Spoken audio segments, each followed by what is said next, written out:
Thank you, Madam President. Madam President, I rise to express my support for the Cornyn Amendment, which would, among other things, authorize a federal grant program to enable the leading global chip companies to manufacture in the United States. I want to commend the bipartisan group of senators who have worked so hard on this issue, Senators Cotton, Cornyn, Schumer, and Warner. The semiconductor manufacturing story is similar to many other industries in America. The United States invented the technology and still leads in research and development, but the manufacture of the product itself has steadily migrated to Asia. Over time, not just the manufacturing expertise and capacity is lost, but also the science and engineering necessary to invent the next generation of products. While this has happened to too many industries, the impact is particularly acute in electronics, because electronics power the modern economy, fueling all the critical technologies on which our future prosperity depend. Asian nations, and in particular China, Taiwan, and South Korea, have for decades pursued aggressive industrial policies to gain control of the electronics industry. These policies directed large subsidies and protections for fledgling companies that have now become global giants. While South Korea is an ally and Taiwan is a partner, the plants in those countries that make the world's most advanced logic and memory semiconductors are highly vulnerable to disruption or destruction by China and/or North Korea. In a confrontation in this region, China could threaten to bring the Western economy to its knees by halting the flow of semiconductors. China itself is investing hundreds of billions of dollars in new semiconductor fabrication plants in a relentless bid to dominate this industry. In 10 years, Chinese companies may dominate the production of the chips that power 5G wireless networks, artificial intelligence, cloud computing, the Internet of Things, autonomous vehicles. In America, there is one remaining company that is globally competitive in logic chips, Intel Corporation.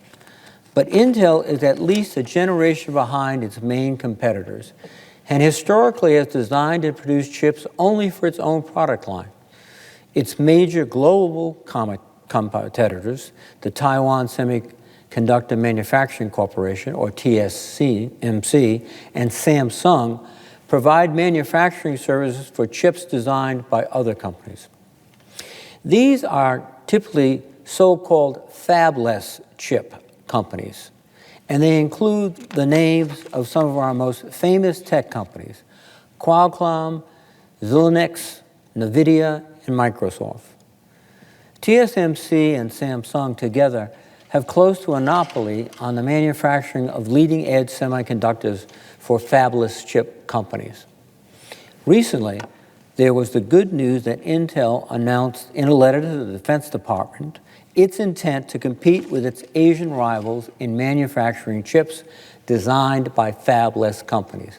Again, these are companies that would design the chip and the electronic processor, but would not produce the chips. That would be left to these other major companies. In addition, TSMC and the administration announced an agreement to bring TSMC to America to produce leading-edge chips. It is expected that Samsung can be persuaded to set up a major manufacturing facility in the United States as well. The Defense Department has two major studies nearing completion, one by the Defense Science Board and one conducted in partnership with industry by the Undersecretary for Acquisition, Ellen Lord. They are both expected to plea for urgent and large-scale action to revive U.S. semiconductor manufacturing. But none of this is going to happen without funding and without a plan. We did not lose chip manufacturing to Asia simply due to cheap labor, especially in the chip industry, which is not manpower intensive. We lost this market segment because the investments required are massive and constant, and because foreign governments heavily subsidize them.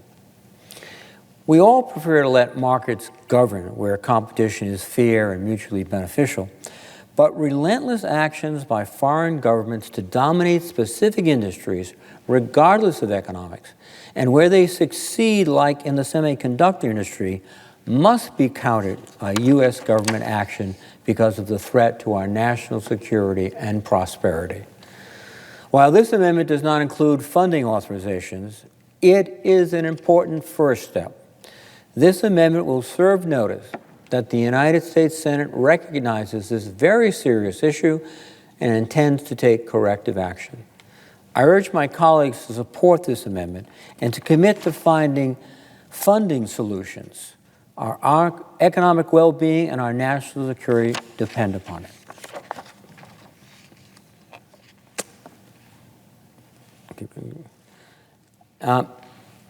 Madam President, I would also now like to speak about Senator Sheen's amendment, which will be considered this afternoon, with your permission. I rise in support of Senator Sheen's amendment to increase FY21 funding by $5 million for the ongoing CDC human health study on the effects of PFAS substances in drinking water sources. As most are aware, PFOS and PFOA are chemicals that are very effective for extinguishing fires and have been used in firefighting foam in the Defense Department since the 1970s. Unfortunately, the fluorine bonds never break, and so persistent environmental problems are presented, which are very dangerous to people. The lifetime health advisory for PFAS is the equivalent of 1 grain of sand in an Olympic-sized swimming pool. The WHO found these chemicals are likely carcinogenic, especially in children, pregnant women, and decreases the effectiveness of vaccines. And it is known to cause cancer in animals. PFAS has been found in the drinking water at over 650 military installations in almost every state in the United States and overseas. Thousands of Americans in many states across the United States have already found elevated levels of PFAS in their blood.